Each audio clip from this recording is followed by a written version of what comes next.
Capítulo 1. El Rey Veneno y los peligros de la preparación. Escena Su. Un brindis por la inmunidad.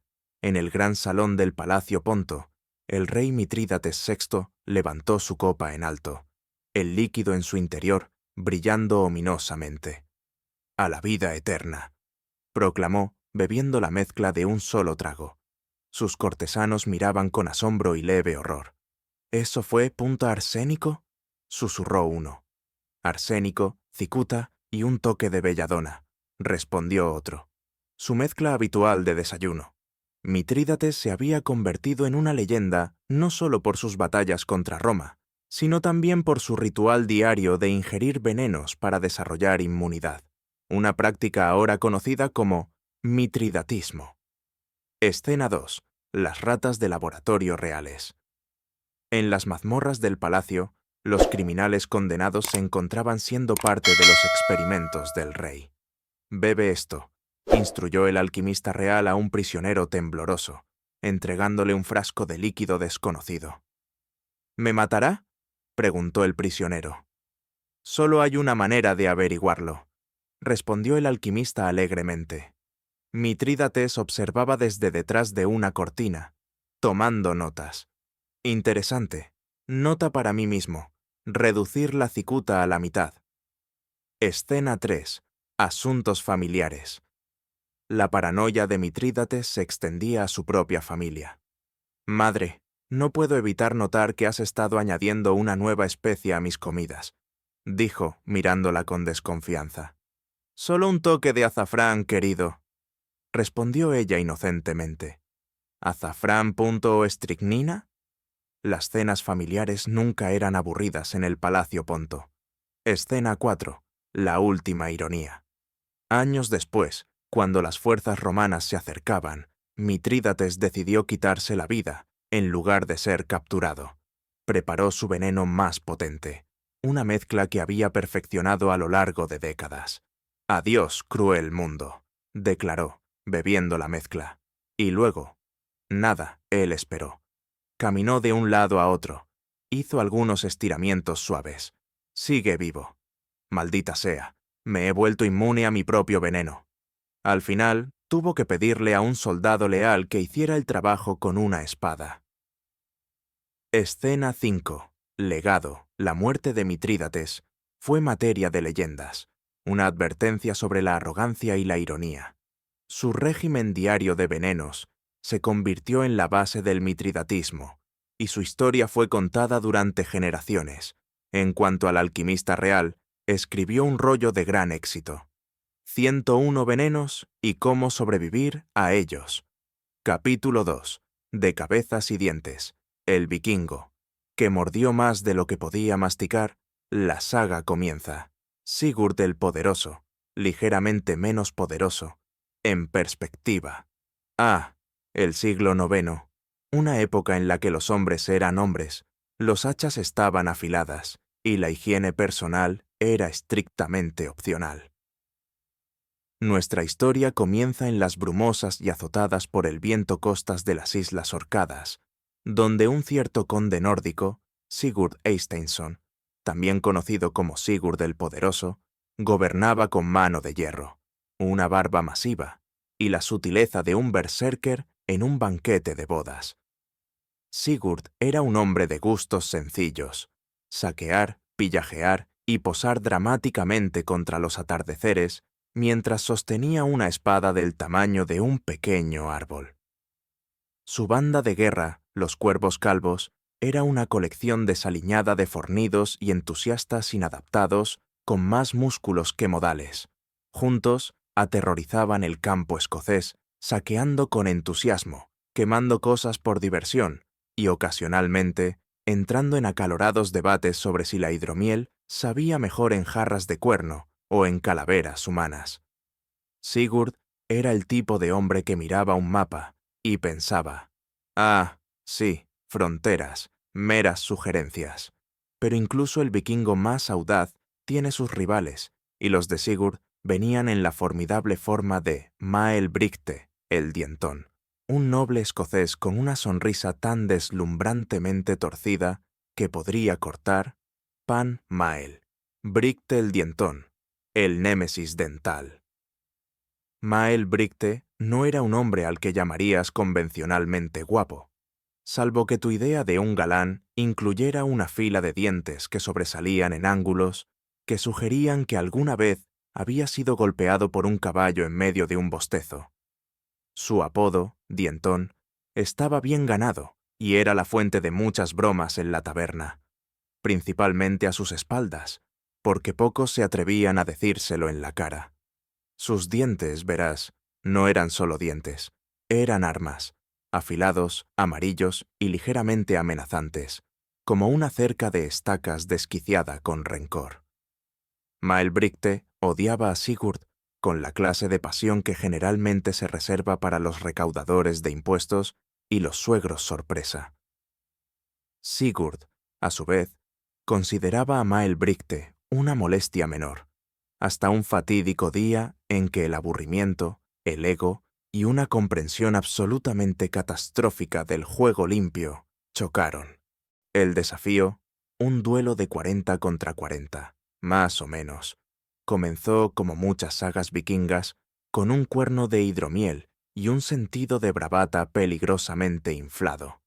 Que se sepa, Sigurd gritó, golpeando su cuerno de beber contra la mesa con tanta fuerza que la hidromiel salpicó sobre su túnica, que llevaba como una medalla de honor.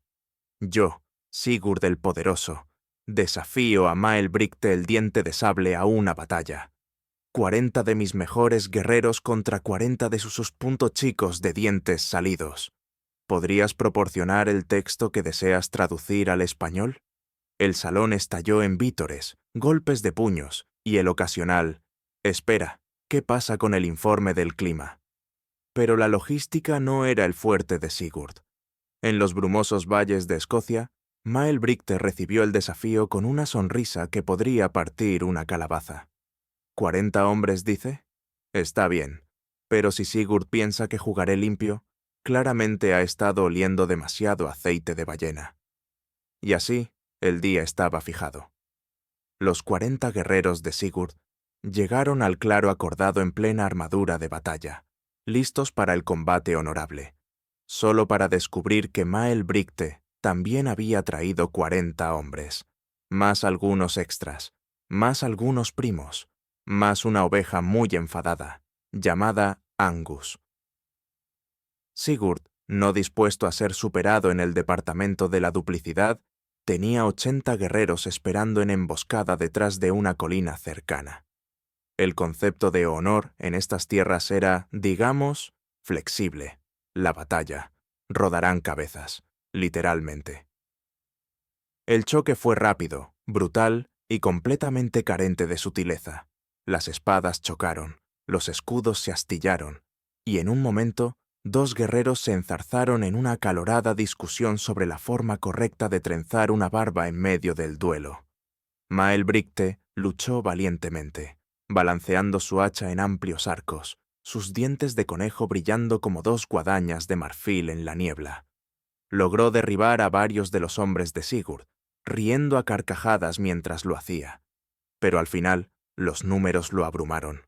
El ejército oculto de Sigurd avanzó como un tsunami de testosterona, y Maelbricte se encontró rodeado, ensangrentado y jadeando. Mientras caía de rodillas, escupió un diente, uno de los realmente grandes, y miró con furia a Sigurd. «Puede que me hayas vencido en la batalla», gruñó, «pero que mis dientes atormenten a tus descendientes, pero que mis dientes persigan a tus descendientes». Sigurd, nunca uno que dejara pasar una oportunidad para el espectáculo, ordenó que decapitaran a Maelbricte en el acto. «Que esto sea una lección para todos».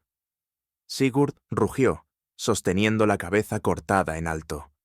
La boca de la cabeza, aún congelada en una mueca, parecía vagamente divertida, como si conociera un secreto que nadie más sabía. El viaje a casa, un viaje que deja boquiabierto.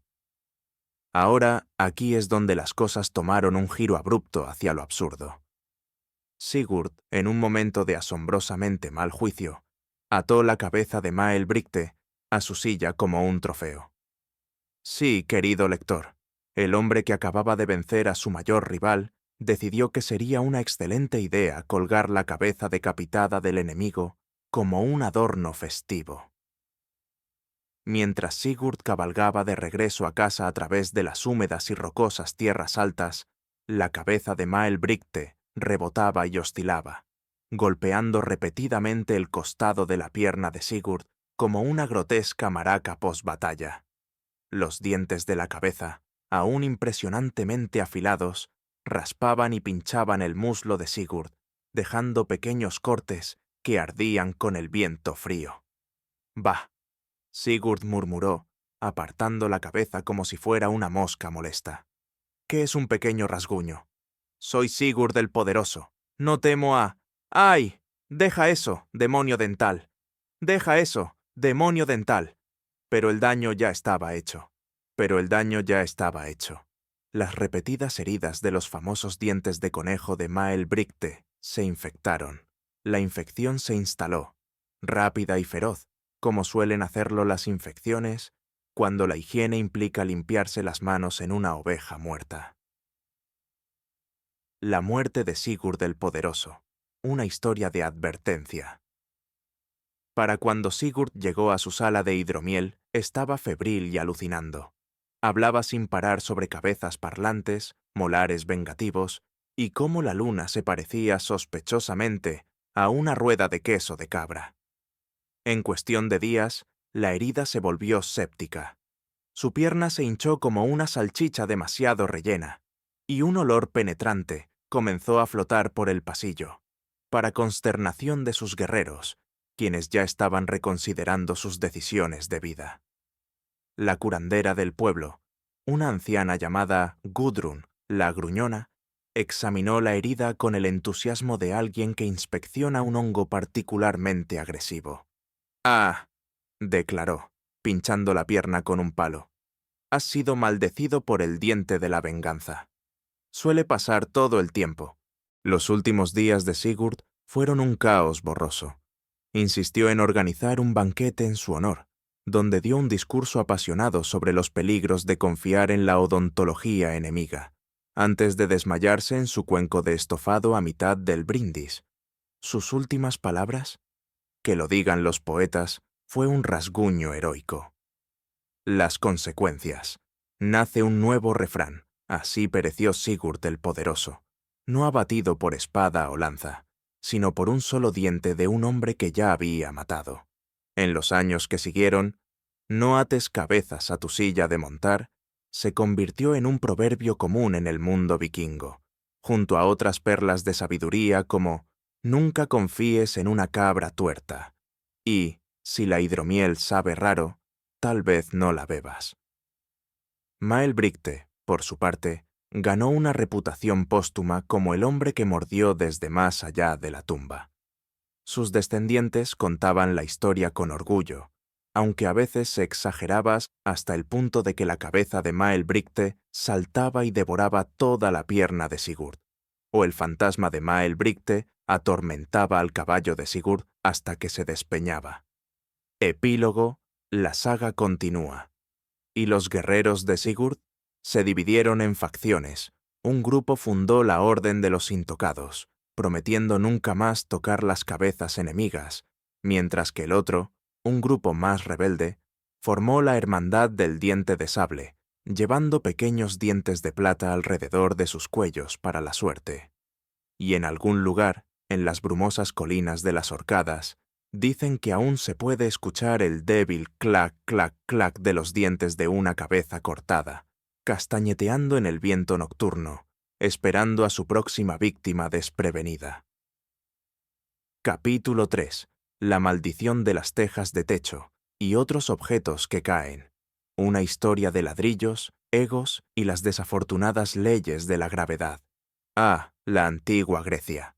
Una tierra de olivos, filósofos vestidos de toga y una alarmante cantidad de personas que parecían decididas a morir de maneras tan ridículas que incluso los dioses tenían que tomarse un momento para reír. Nuestra historia comienza en la bulliciosa ciudad de Argos, donde Pirro de Epiro, rey, general y filósofo a tiempo parcial de dudosa profundidad, estaba teniendo un muy mal día. Pero antes de llegar a eso, retrocedamos un poco.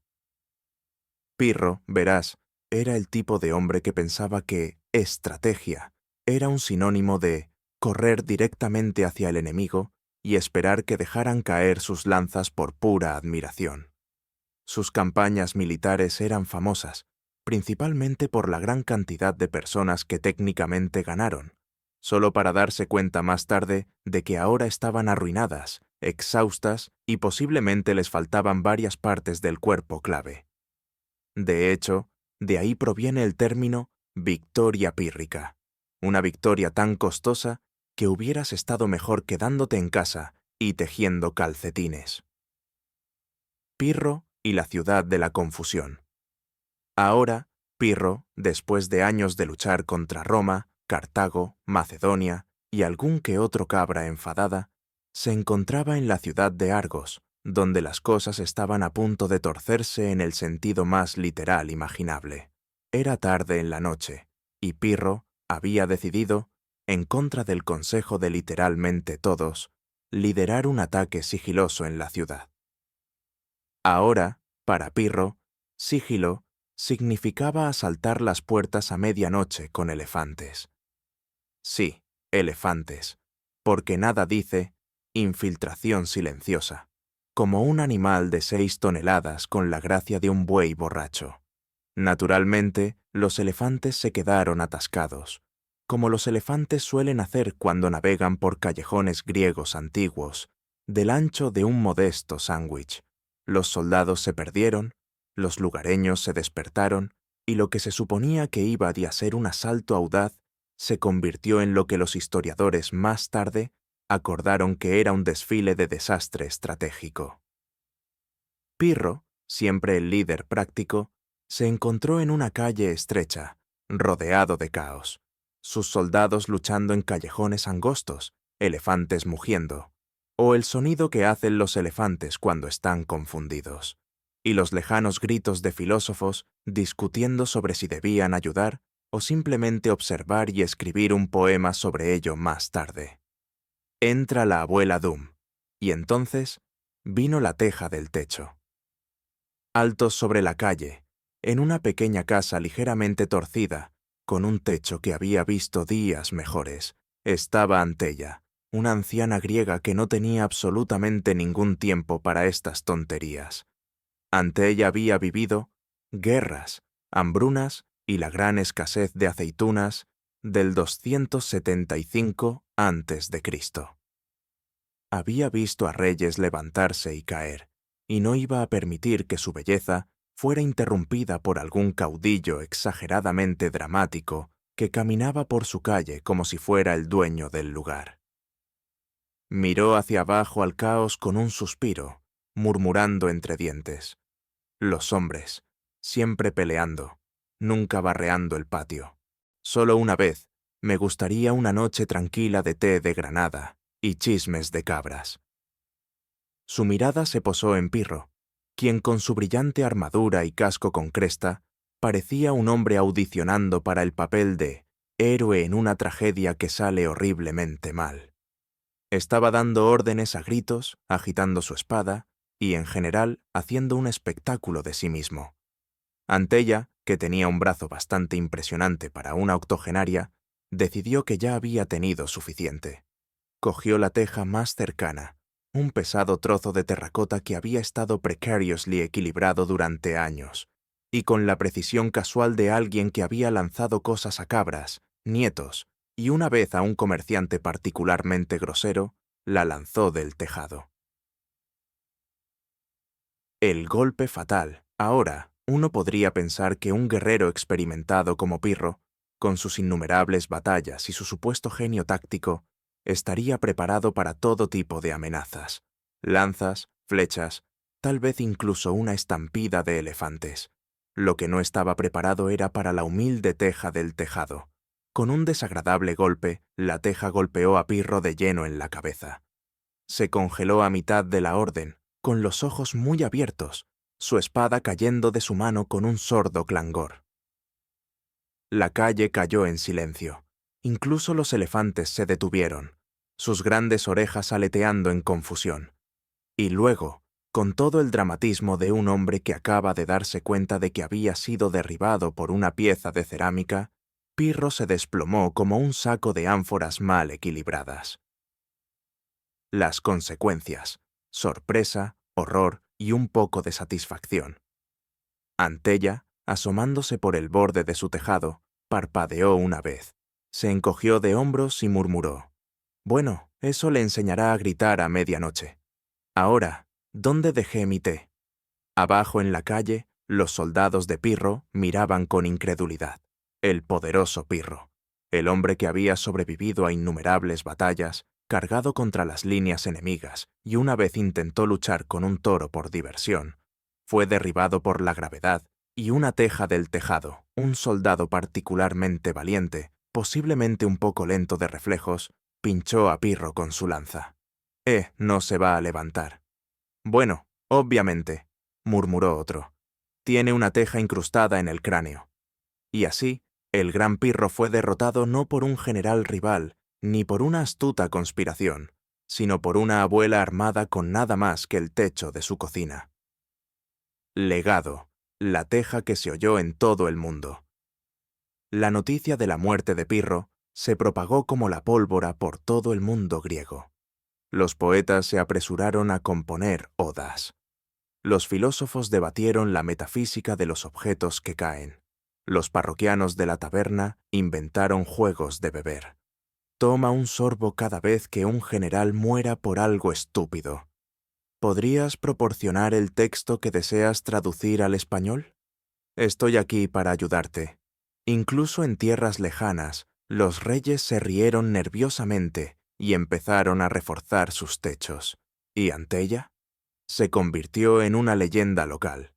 Los niños susurraban historias de la bruja del tejado, y los comerciantes empezaron a vender tejas del destino, auténticas, a turistas con los ojos muy abiertos. Un escultor ambicioso incluso intentó hacer una estatua de ella. Antella, de pie triunfante, con una teja en la mano. Ella declinó educadamente, diciendo que no tenía tiempo para estatuas cuando había un guiso de cabra que preparar. El debate filosófico: destino, gravedad y mal timing. Por supuesto, los filósofos no podían dejar esto sin examinar. En la ágora de Argos, un acalorado debate se prolongó durante semanas. Un grupo argumentaba que era el destino, que Pirro estaba destinado a morir, y la teja del techo era meramente el instrumento de los dioses. Otro grupo insistió en que era la gravedad, una fuerza natural que poco se preocupa por la arrogancia.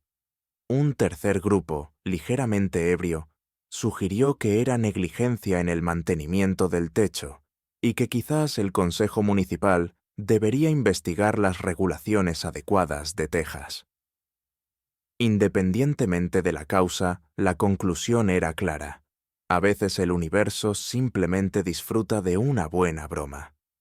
Epílogo: la maldición continúa. Años después, los relatos de la maldición de la teja se extendieron por Grecia y más allá. Los generales se negaron a marchar por calles estrechas sin un paraguas. Los arquitectos añadieron refuerzos antitile a los edificios, y se instruyó a los soldados a mirar hacia arriba, además de hacia adelante. Se convirtió en un dicho entre los sabios y aquellos que tenían un sano temor a la ironía. Ten cuidado con las cosas pequeñas, pues pueden derribar a los gigantes. Y así, querido lector, que esto sea una lección para ti. No importa cuán grandiosos sean tus planes, cuán audaces tus conquistas o cuán lujosa tu armadura, nunca estás a salvo de la humilde y ligeramente suelta teja del tejado. Capítulo 4. El gran incidente del queso y otros desastres gastronómicos. Una historia de ratones, hombres y el lácteo que derribó una dinastía a la Edad Media, cuando el valor de un hombre se medía por su espada, su piedad y cuántas ruedas de queso podía acumular sin ser aplastado por ellas. Era una época en la que la línea entre el banquete y el fiasco era más delgada que la oblea de pan servida antes de la comida real, y cuando una simple cena podía convertirse en una catástrofe geopolítica más rápido de lo que podías decir, pásame la hidromiel. Nuestra historia comienza en el pueblo de Mucklebury-on-the-Mere, una aldea tan pequeña que los mapas la miraban con pity y decían, no, gracias.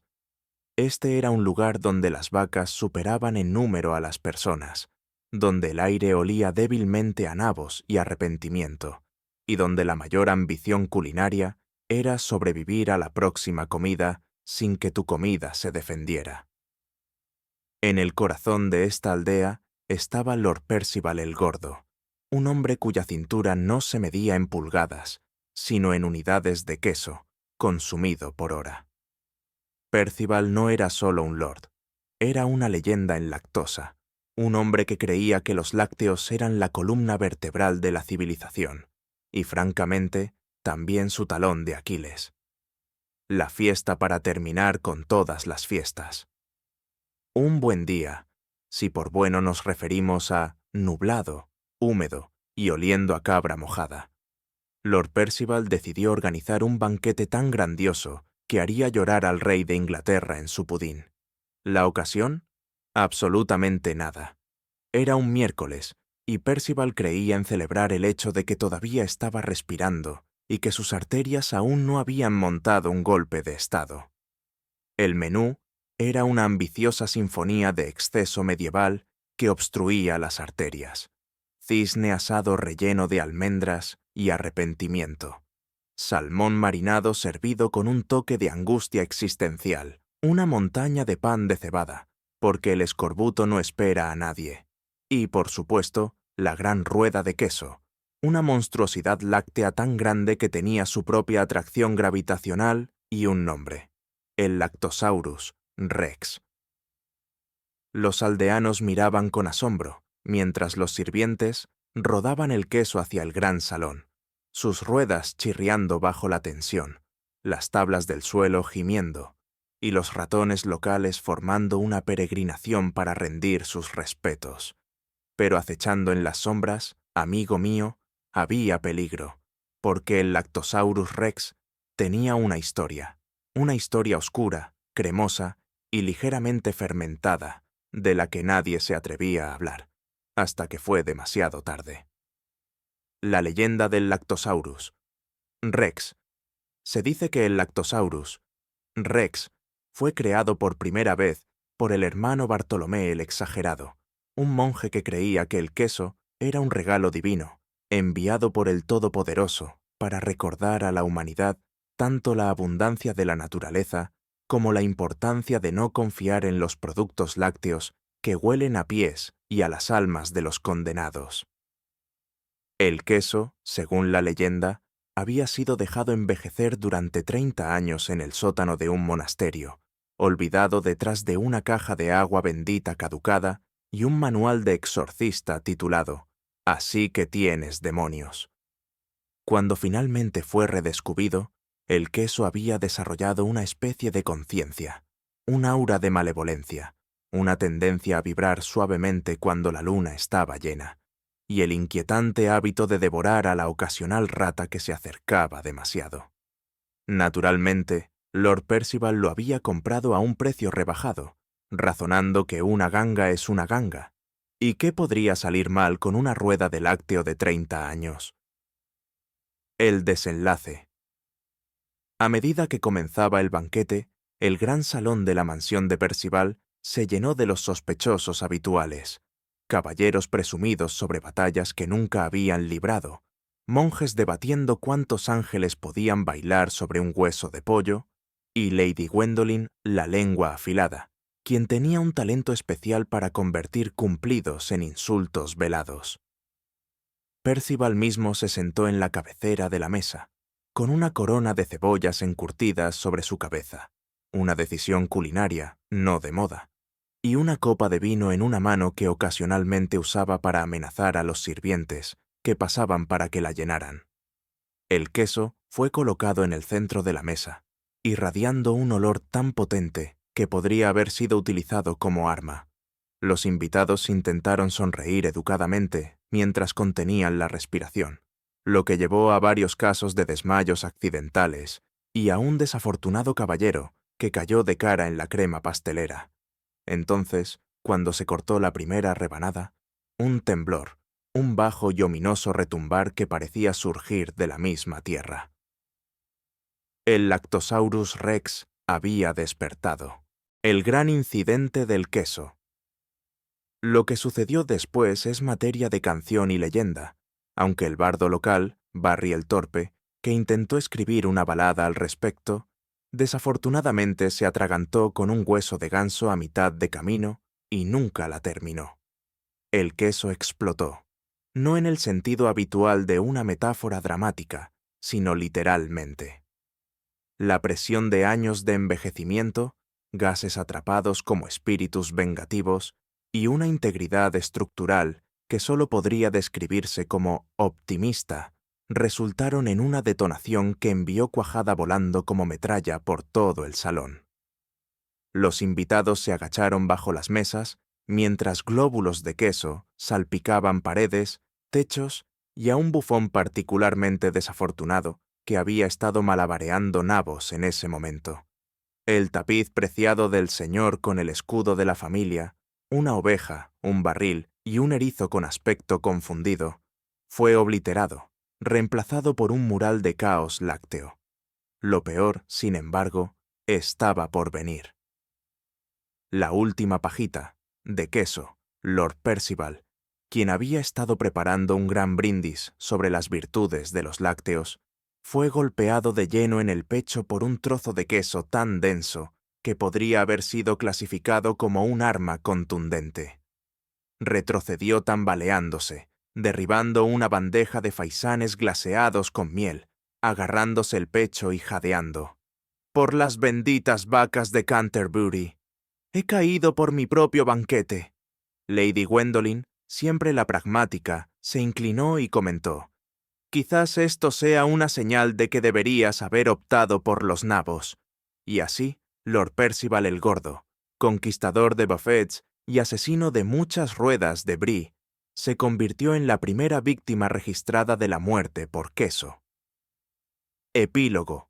Una historia de advertencia. El gran incidente del queso se convirtió en una fábula que se contaba por todo el reino. Se advertía a los niños que no comieran nada más viejo que sus abuelos. Los bardos compusieron, y a menudo murieron en medio de la canción, baladas sobre el día en que el queso contraatacó.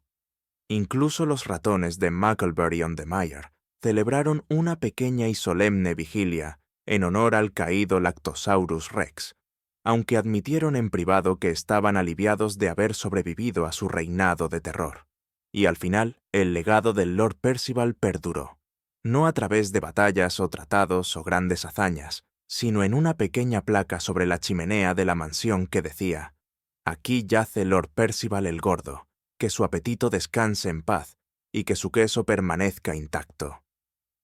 Capítulo 5. Festines de higos y dilemas morales. Donde un higo derriba a un filósofo, un banquete provoca una crisis existencial y una cabra se convierte en filósofo por casualidad, en la gran tradición del Mediterráneo antiguo, donde las cenas a menudo tambaleaban en el borde de la filosofía, las peleas borrachas y la ocasional pequeña guerra, vivía un hombre llamado Crispus del Higo, un filósofo de tal renombre que incluso las aceitunas susurraban su nombre por la noche. Crispus era el tipo de hombre que llevaba una barba tan larga y enredada que pequeños pájaros ocasionalmente anidaban en ella. Creía en la búsqueda de la virtud, la naturaleza del bien y, lo más importante, el poder trascendental del higo. También, por casualidad, tenía un terrible sentido del humor y una alarmante tendencia a organizar cenas que dejaban a los invitados cuestionando no solo su moral, sino también la seguridad de sus tractos digestivos. Nuestra historia comienza, como todas las buenas historias deberían, con un banquete.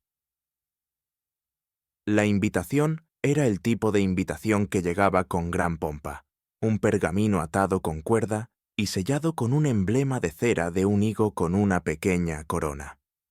Por la presente se le convoca, decía, a participar en un banquete de higos en la villa de Crispus el filósofo, donde se debatirán cuestiones de virtud, se consumirán higos y se podrá, o no, alcanzar la iluminación. Trae tu apetito y tu brújula moral. Firmado, Crispo del Higo. Pensador, comedor, estornudador ocasional.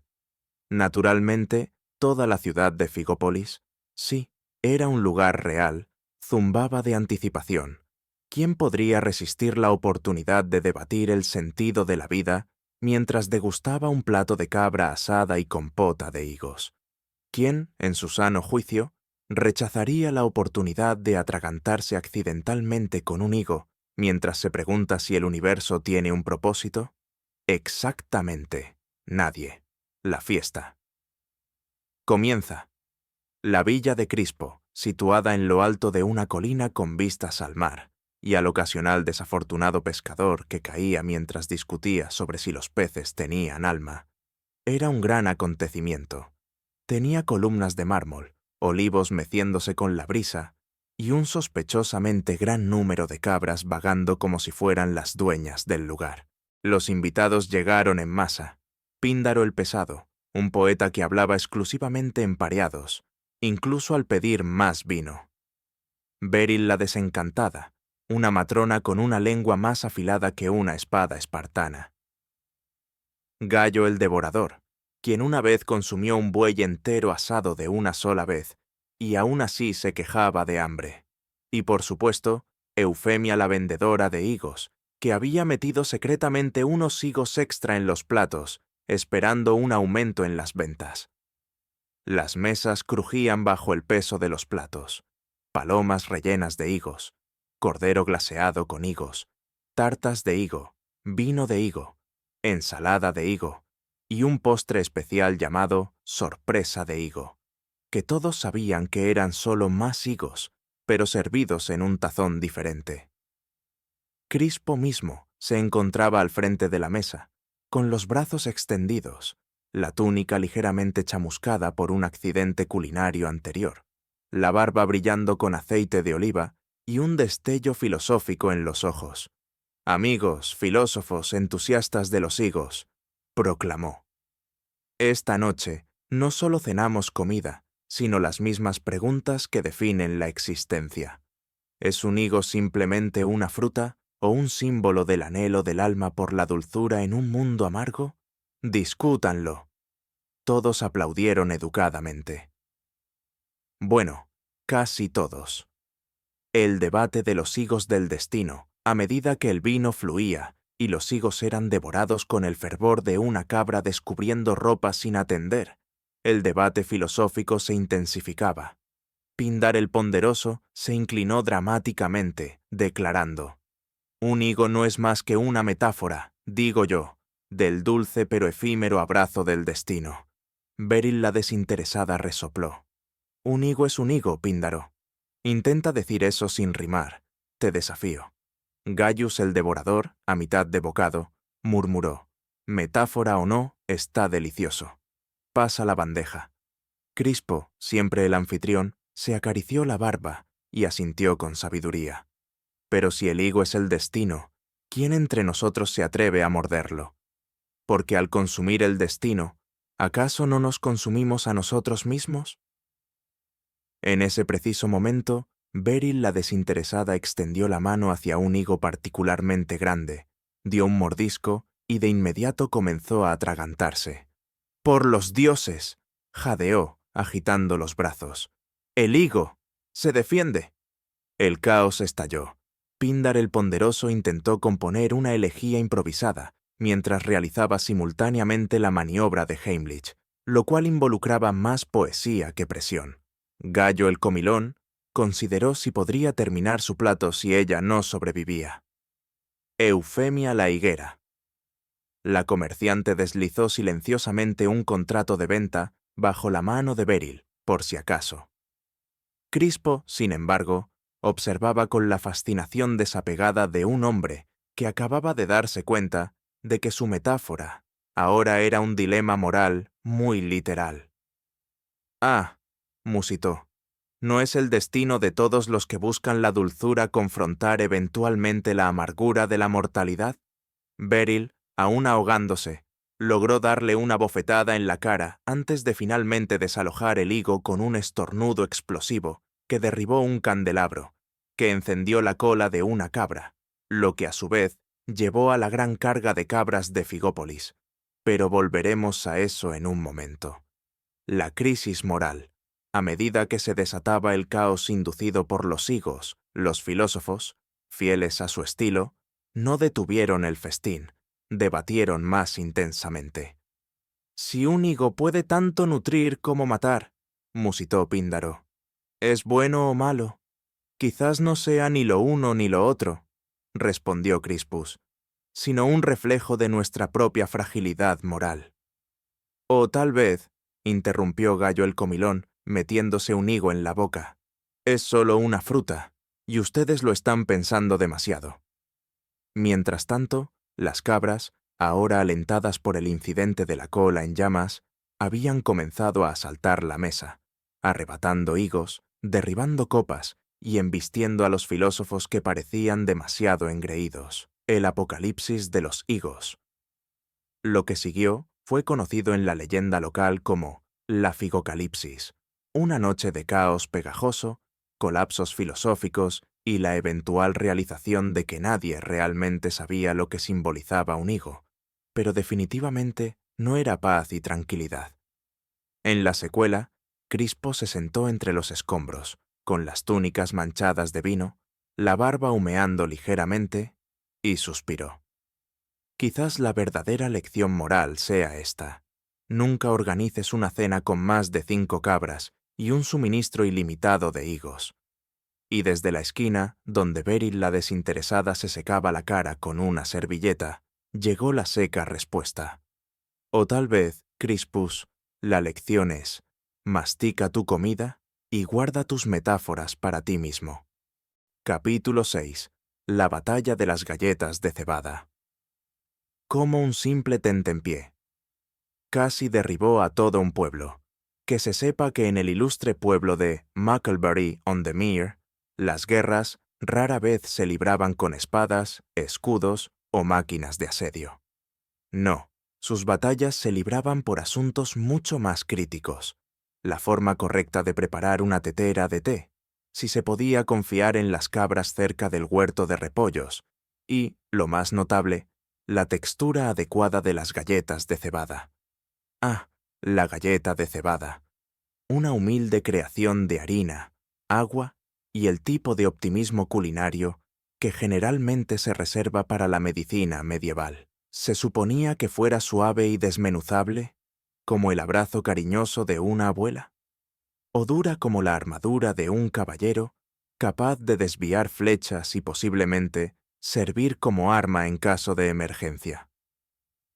Estas preguntas, querido lector, fueron el mismo combustible para la batalla de las galletas de cebada, un evento tan ridículo, tan patentemente absurdo, que incluso los perros del pueblo se negaron a participar.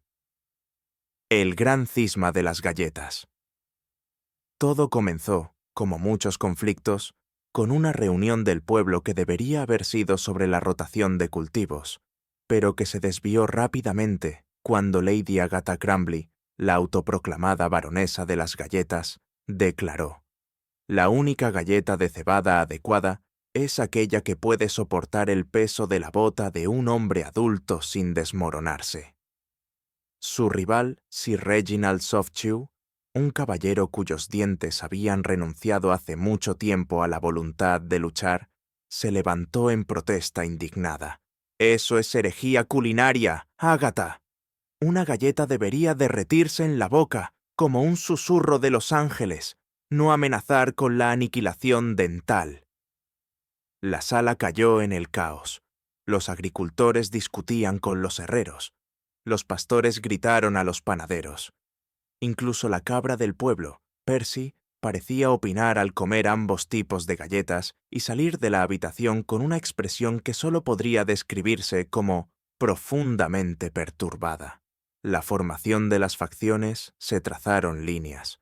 Por un lado, los Crispers, liderados por Lady Agatha, quien creía en galletas duras e inflexibles, del tipo que podrían sobrevivir a una inundación, una hambruna y posiblemente el apocalipsis. Su lema: si no es lo suficientemente resistente como para sostener una mesa, no es una galleta adecuada. En el otro lado, la coalición desmenuzable, encabezada por Sir Reginald, quien defendía la causa de las delicadas y mantecosas galletas que podían desmoronarse con un simple suspiro. Su grito de guerra: las galletas deben ceder ante las encías, no golpearlas hasta someterlas. Partes neutrales, como el idiota del pueblo, Fergus, intentaron mediar sugiriendo una tregua de galletas que involucraba una receta híbrida, pero fue rápidamente silenciado cuando su propuesta incluía añadir pasas, lo cual todos acordaron que era un crimen de guerra en sí mismo. El acercamiento a la batalla. A medida que las tensiones aumentaban, los aldeanos comenzaron a acumular provisiones. Las reservas de cebada fueron acaparadas. La mantequilla fue racionada. Las bandejas de hornear se afilaron para convertirlas en escudos improvisados. El gremio local de galletas, anteriormente un grupo de modales suaves, dedicado a agradables tés y chismes ociosos, se transformó en una fuerza paramilitar, completa con delantales a juego y rodillos afilados hasta puntos letales. Los rumores circulaban. Se decía que Lady Agatha había ordenado la construcción de una catapulta gigante de galletas, diseñada para lanzar galletas endurecidas contra las fuerzas enemigas. Mientras tanto, el campamento de Sir Reginald estaba experimentando en secreto con un agente suavizante de galletas, una misteriosa mezcla que incluía leche de cabra tibia y, supuestamente, las lágrimas de abuelas decepcionadas. La plaza del pueblo se convirtió en un campo de batalla de propaganda. Se colocaron carteles: únete a los Crispers, para galletas con las que puedes construir un granero. Apoya la coalición desmoronada, porque los dientes merecen misericordia. Vota por Percy la cabra, partido neutral, lleno de hierba. Incluso los niños se involucraron, formando milicias que lanzaban galletas y bombardeaban a los transeúntes con lotes de prueba, causando varias lesiones menores y al menos un compromiso accidental cuando una galleta particularmente bien dirigida golpeó a un joven en la cabeza y la niña que la lanzó dijo: «Ups, supongo que ahora estamos casados». La batalla comienza. Al amanecer del día fatídico, ambos bandos se reunieron en la plaza del pueblo, armados con cestas de galletas, cucharas de madera afiladas como lanzas y una alarmante cantidad de proyectiles relacionados con la mantequilla. Lady Agatha, en plena vestimenta de batalla, una coraza en forma de galleta y una corona hecha de scones endurecidos, levantó su batidor como una general, conduciendo a sus tropas a una gloriosa e idiota batalla. Que la masa se encuentre con la fuerza, por el crujiente. Sir Reginald, ligeramente sin aliento pero decidido, izó una bandera con una delicada galleta, desmoronándose artísticamente en migas. A las armas, mis amables panaderos, por el desmoronamiento, el diente y lo justo. La primera salva fue disparada, una enorme galleta rancia catapultada desde la máquina de guerra de Agatha, estrellándose contra las defensas de Reginald y aplastando 3 barriles de mantequilla blanda. La represalia llegó rápidamente, una lluvia de bombas de mantequilla que, al impactar, dejaron a las tropas de Lady Agatha hilarantemente resbaladizas, resultando en una escena que se podría describir mejor como un sketch de Benny Hill engrasado con más gritos. Mientras tanto, Percy la cabra, aprovechando la oportunidad, se declaró el supremo árbitro de galletas, a través de una serie de cabezazos cada vez más contundentes, y rápidamente se comió una porción significativa de las provisiones de la coalición desmenuzada. El punto de inflexión. Justo cuando parecía que la batalla terminaría en una aniquilación mutua de galletas, Fergus el idiota del pueblo. Sí, el mismo que había sugerido pasas, se adentró en la refriega sosteniendo una bandeja de galletas experimentales que, por algún absurdo giro del destino, combinaban el exterior crujiente de la facción Crisper con el suave y mantecoso corazón de los Crumblers. Dio un mordisco, y mientras los aldeanos miraban en silencio atónito, su rostro se iluminó en un estado de pura y trascendental felicidad. Por los dioses, es ambos. Lady Agatha y Sir Reginald, maltrechos, manchados de mantequilla y ligeramente chamuscados, se detuvieron. Poco a poco, cada uno tomó una galleta, masticaron, tragó, y por primera vez estuvo de acuerdo. La batalla terminó, no con un estruendo, sino con un suspiro colectivo y exhausto y un tímido aplauso. Consecuencias. Una nueva era de galletas. Así nació la galleta del compromiso, una receta que pasaría a la historia como la galleta de cebada de Mucklebury, una delicia tanto firme como suave, crujiente pero tierna, capaz de resistir tanto inundaciones como delicadas meriendas de té. Lady Agatha y Sir Reginald, de mala gana, acordaron coescribir un libro de cocina titulado El arte de la guerra y la galleta, una historia de advertencia. Percy la Cabra fue galardonado con el título honorario de Duque de Digestibles y se le otorgó acceso ilimitado al huerto de repollos, donde vivió sus días en una paz satisfecha y hinchada. Y así, la batalla de las galletas de cebada pasó a la leyenda, un recordatorio de que a veces los mayores conflictos solo pueden resolverse a través del lenguaje universal de la comida y la absurdidad.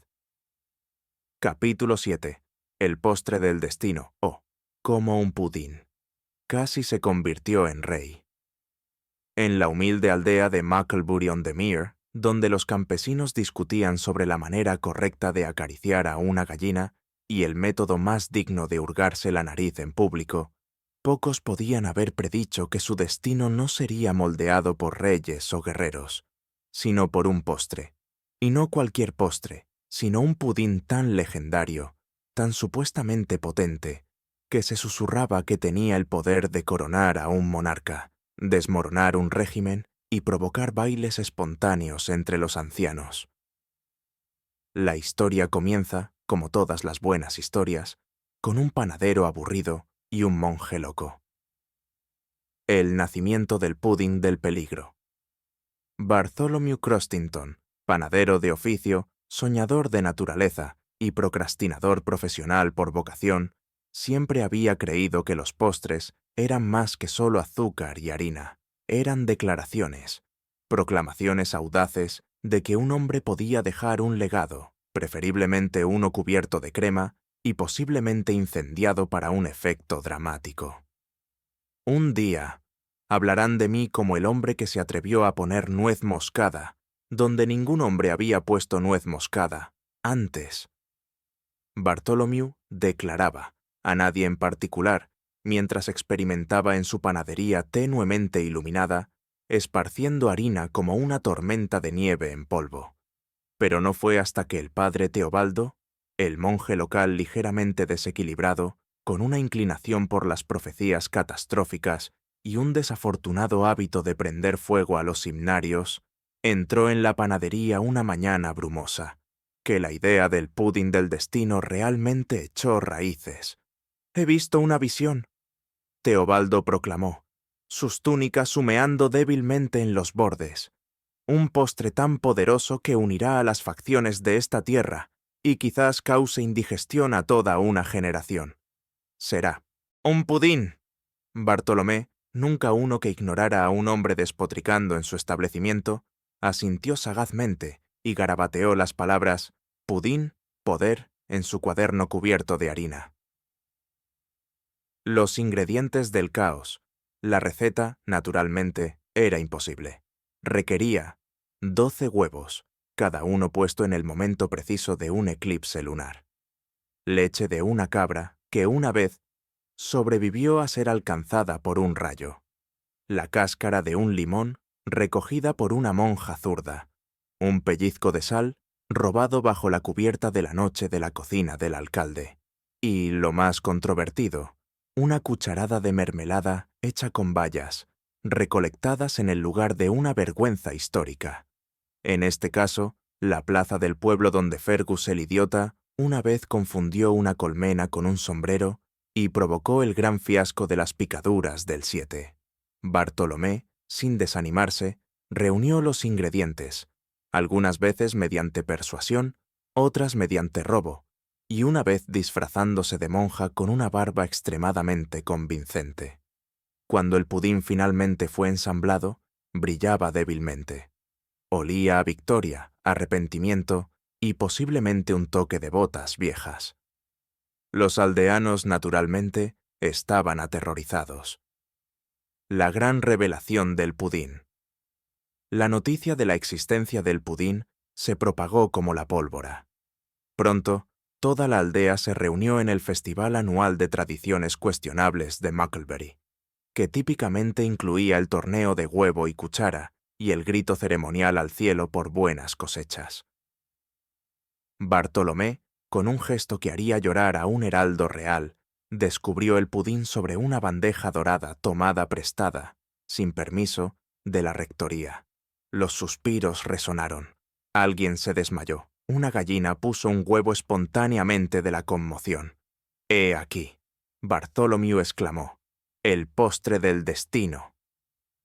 En ese preciso momento, llegó Lord Percival Pompous el tercero, el noble local cuya idea de gobernanza consistía principalmente en señalar cosas y exigir que alguien más las arreglara, con las fosas nasales dilatadas. «¿Un pudín, dices?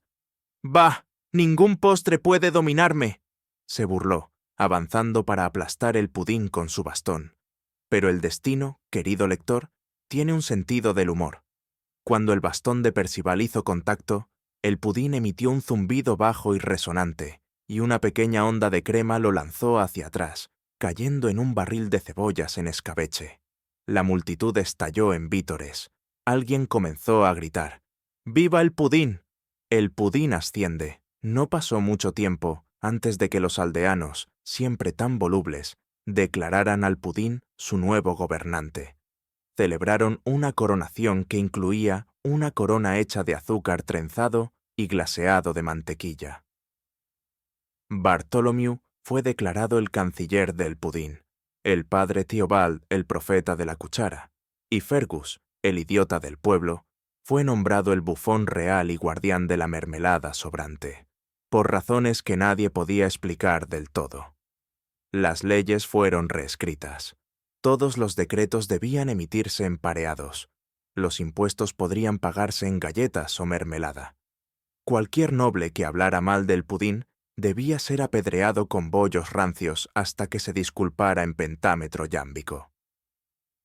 Durante una breve y gloriosa quincena, Mucklebury-on-the-Mire se convirtió en la única aldea conocida en la historia gobernada por un postre. Capítulo 8.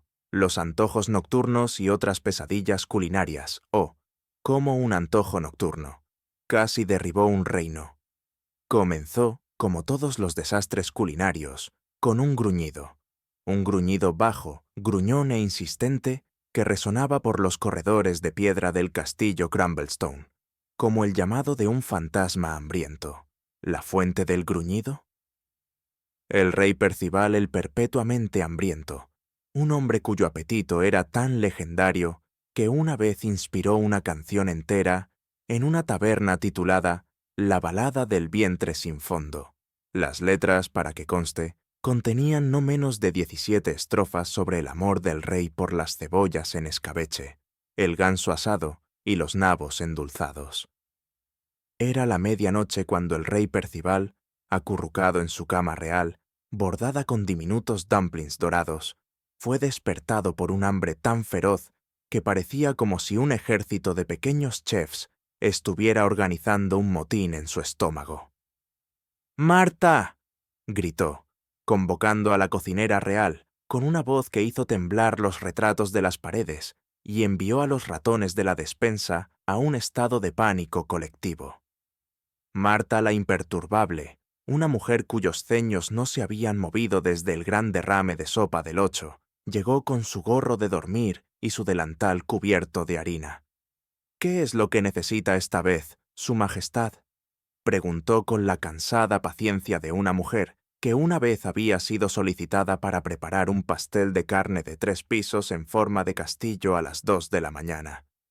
«Necesito algo». El rey gimió dramáticamente, agarrándose el vientre. «Algo dulce, algo salado, algo que sabe a triunfo y arrepentimiento mezclados». Marta suspiró. Ella conocía ese tono. Esto no era un antojo de bocadillos ordinario. Esto era un colapso de antojos de medianoche, una emergencia real que tenía el potencial de derrocar gobiernos y arruinar a comerciantes de queso enteros. La asamblea del Consejo Gastronómico. En cuestión de momentos, todo el consejo culinario fue despertado. Sir Gruffington, el caballero Gruyère, defensor de los lácteos, armado con una rueda de queso y una rueda de brújula moral cuestionable. Dama Penélope Puddingbottom, la principal experta del reino en natillas y postres gelatinosos. Lord Crispin Crumbsworth, el panadero del pueblo, infame por sus escones duros como piedras y sus dudosos experimentos en la guerra de la levadura. Y a regañadientes arrastrado desde la bodega, Nigel el susurrador de pepinillos, un hombre cuyo único propósito en la vida era fermentar cosas y, ocasionalmente, asustar a los niños. Juntos, se presentaron ante el rey en una escena que parecía un episodio culinario de un drama judicial. «Mis señores, mis señoras», anunció el rey Percival, con las manos en sus amplias caderas. «Exijo un bocadillo. Pero no cualquier bocadillo. Busco el snack de los dioses, una creación tan deliciosa que será recordada mucho después de mi inevitable muerte por exceso de indulgencia. Vayan y creen, o que me ayuden, declararé la guerra a Francia por pura hambre». El Consejo Culinario, familiarizado con la tendencia del rey a declarar guerras por las comidas, se puso en acción. El gran desafío de la merienda de medianoche. Las cocinas del castillo se convirtieron en un campo de batalla. Las sartenes chocaban. La harina explotó. La mantequilla fue lanzada como si fueran balas de cañón. Sir Gruffington intentó construir una torre de Babel de queso, que desafortunadamente colapsó bajo su propio peso derretido, aplastando una pequeña mesa, y según rumores, posiblemente a un gato. El gato apareció más tarde, ligeramente cubierto de queso, pero sin más daños. Dama Penélope desveló un pudín de ambición, un flan tan tembloroso que vibraba con rabia consciente y tuvo que ser atado con cuerdas. Lord Crispin Crumbsworth, siempre el innovador, presentó su última creación, el vengador de galletas de cebada, que hizo añicos una bandeja al impactar y causó 3 conmociones menores. Nigel el susurrador de pepinillos, fiel a su estilo, contribuyó con arenque encurtido en una manta de desesperación que olía de tal manera ofensiva que hizo que Sir Gruffington se desmayara y brevemente alucinara con su abuela. La cata catastrófica. Cuando el reloj marcó las 2 de la mañana, el Consejo Culinario presentó sus concocciones ante el rey. El pudín temblaba amenazadoramente. La torre de queso se desplomó tristemente. El arenque en escabeche brillaba ominosamente. El rey Percival, decidido a encontrar el bocadillo del destino, los probó todos. Mordió el pudín, que tembló con una fuerza que casi le disloca la mandíbula. Intentó un trozo de la torre de queso y rápidamente perdió 2 muelas. Mordisqueó el arenque en escabeche y de inmediato cuestionó sus decisiones de vida, emitiendo un ruido que se podría describir mejor como el sonido que podría hacer un ganso al encontrarse inesperadamente con una anguila viva. Fue, en todos los sentidos, una catástrofe culinaria.